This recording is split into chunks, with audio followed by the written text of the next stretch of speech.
James Clark Ross was an Englishman who by 1839 was the most experienced polar officer in the world.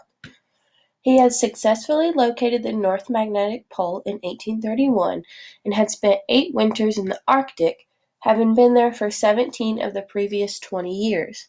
He was also reckoned by some to be the most handsome officer in the Royal Navy.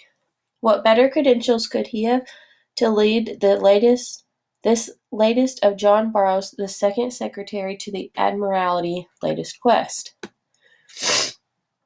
Ross sailed south for the Antarctic in the autumn of 1839 in command of the Erebus and Terror. The aim was to find the South Magnetic Pole.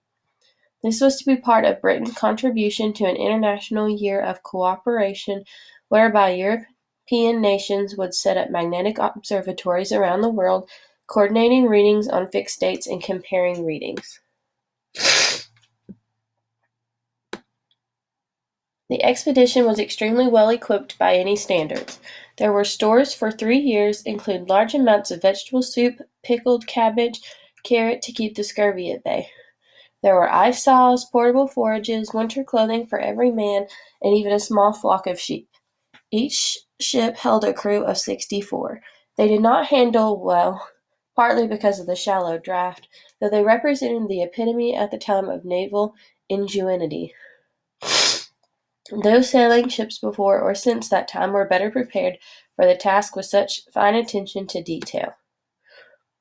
The first iceberg of the voyages was sighted just after Christmas Day in 1840. On New Year's Day, 1841, the ships crossed the Antarctic Circle.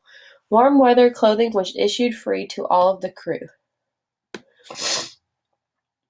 They came to the packed edge on the 3rd of January. There was open water beyond the consolidated edge, open narrow leads rather than the lagoon they had heard about, but open navigable water nevertheless. Ross picked his point and rammed the edge of the ice with the Erebus. For an hour he repeatedly rammed the same spot. This, in a sailing ship, it must be remembered. Eventually it gave away, and the two ships could pass between the massive open sea and ice floes. They wormed their way ever southwards.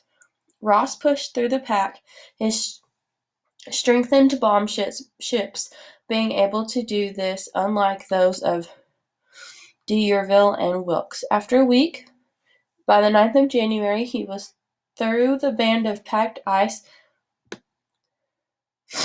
and into the open polar sea, the lagoon the sailors had spoken about.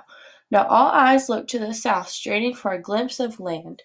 The ships were in a region that had never been visited by man before, and all of those on board of the two ships were filled with a sense of awe as the achievement and what they were beholding. The dipping needles they carried showed that the magnetic South Pole was very nearby. On January the 11th, the land was sighted, a range of mountains which Ross called the Admiralty Range. This was the time in which any new land seen in this region was seen for the first time ever. There were no native peoples, and discoverers